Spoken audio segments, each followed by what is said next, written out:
Welcome back to Sip the Tally Films. I'm your host, Coach Evans, and today we're going to talk about the recent signing of veteran tackle Joe Noteboom. Now, we know before the draft came through, we only had two tackle bodies on the team, that being Roger Rosengarten and Ronnie Stanley. We drafted some tackles, guys that played tackle in college: Emory Jones, Carson Vincent. One of those guys would probably kick in. The other one would probably be a tackle in waiting. So even with that being said, you got a rookie or maybe even two rookies to be, and not even highly drafted rookies, to be replacements in case one of your starters go down. So that still doesn't give you much comfort in just in case something happens to one of your starters. So you go out and you sign a guy that has Super Bowl rings, has been around the game for a while, has about 35 starts under his belt, and maybe even more than that. And we'll get into that in just a second. A guy that took over for Andrew Whitworth, and you'll see that once we go through what he's done in his career. And just it gives you more competition in that room. It makes it more comfortable if something should happen for a drive or a series or a quarter or even a game or two. If Ronnie or Rosengarten has to come out, because this guy has played both sides, and we'll talk about that here in a second. And it just gives you another vet to teach and for the rookies to learn from. And not just the rookies, even Rosengarten. Rosengarten could learn from Noteboom as well, because Rosengarten is only in year 2. When Noteboom was drafted in 2018. And, with that being said, let's kind of get into what Noteboom has done in his career. He was drafted in 2018 by the Los Angeles Rams in the 3rd round, the 89th overall pick. So in 2018, he didn't start any games, but played in all 16 regular games as a backup and a special teamer. And if I'm not mistaken, the Rams might have won a Super Bowl that year. And so as a special teamer, maybe like on field goal and stuff like that, Noteboom got a Super Bowl ring, if I'm not mistaken. Correct me if I'm wrong in the comment section. Correct me if I'm wrong. I can't remember the exact year the Rams won the Super Bowl that year, if they won it that year or not. But then in 2019, he started the first 6 games at left guard. In week 6, season-ending ACL and MCL tear. And I'm going to give you his grades through those first 6 games. His run block grade through those first 6 games was a 31.8. His pass block grade through those first 6 games was a 51.3. But I will say, even though it was only 10 snaps in that last game, the last game he played before he tore his ACL, he was having his best game of the year before he tore his ACL versus the 49ers. He had a 73 and a 75 respectively before he tore his ACL in that last game in 2019 versus the San Francisco 49ers. Let's go to 2020. He returned from injury and played in 11 games, starting 9, including the postseason. He showed versatility playing both guard and tackle. So in 2020, grades for that year, 60.3 overall as offense. His run block grade was a 45.2. Pass block grade was a 76.7. His best game that year was week 17, run block wise versus Arizona with a 76.6. And then pass block wise, his best game was a week 11 versus the Tampa Bay Buccaneers was a 84.7. And that year he gave up 21 pressures.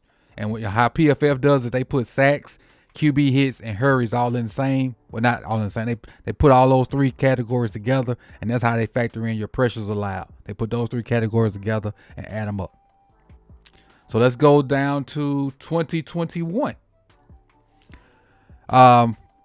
Played in 10 games with 3 starts, including the postseason. Filled in effectively at left tackle when Andrew Whitworth was injured. And that's Big Whit that's on the Thursday night broadcast. He was the left tackle with the Rams. He was the main guy. Contributed to the Rams playoff run, culminating in a Super Bowl, I forget what number that is, victory. And that's the Super Bowl when Odell got hurt and they still went on to win that Super Bowl. If I'm not mistaken, they beat the Bengals. They beat the Bengals in that Super Bowl, maybe. That's that Super Bowl they beat the Bengals, I think. So that year for Noteboom, total PFF grade for the year, 77.7, which is a huge uptick from the numbers that we gave you in previously. Run block grade for that year, 68.5. Pass block grade for the year, 81.6. So just looking at the trend for his numbers, he's obviously a better pass blocker than he is a run blocker. His numbers are way tilted toward the pass block side than the run block side. And again, and just looking at this, remember I told you he had 21 pressures the year before that? Played a lot more football the next year and only had 5. Gave up 1 sack, gave up 1 QB hit, and only 3 hurries in 279 snaps. He was a rotational piece, didn't have a boatload of snaps, but only gave up 5 pressures and 279 snaps. So that's not bad, but he wasn't the guy. He was a rotational piece when Witt went in and when Witt came out and whatnot. He was a contributor. He wasn't the main guy. So let's go on to 2022. So in 2022, he signed a 3-year contract extension with the Rams. And he was named the left tackle after Whitworth retired. So after the Super Bowl, Big Whit hung it up. And now, Noteboom, you're the guy.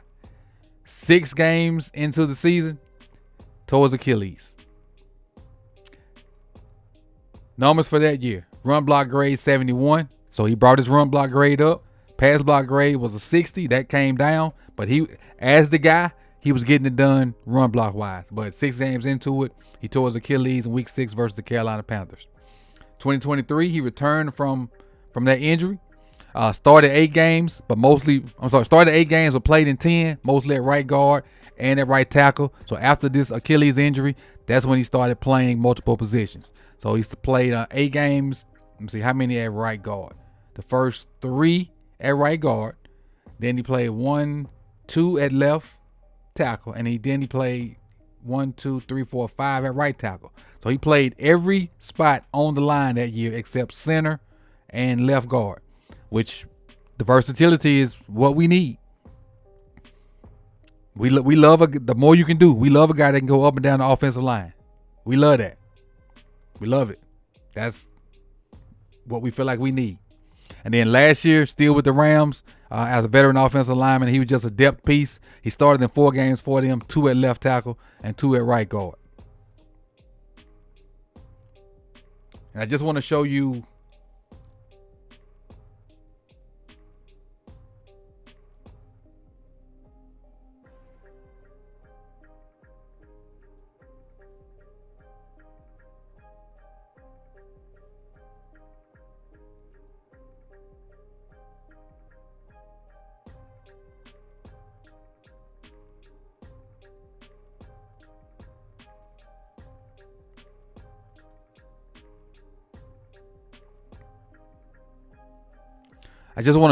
the injuries he's had over the course of his career so you can kind of know what we're getting out of Noteboom. 2019 tore the ACL and MCL, missed 10 games. In 2020, he had a calf strain. He missed 6 games. In 2021, he had a pec strain, missed 1 game. 2022, tore his Achilles, missed 11.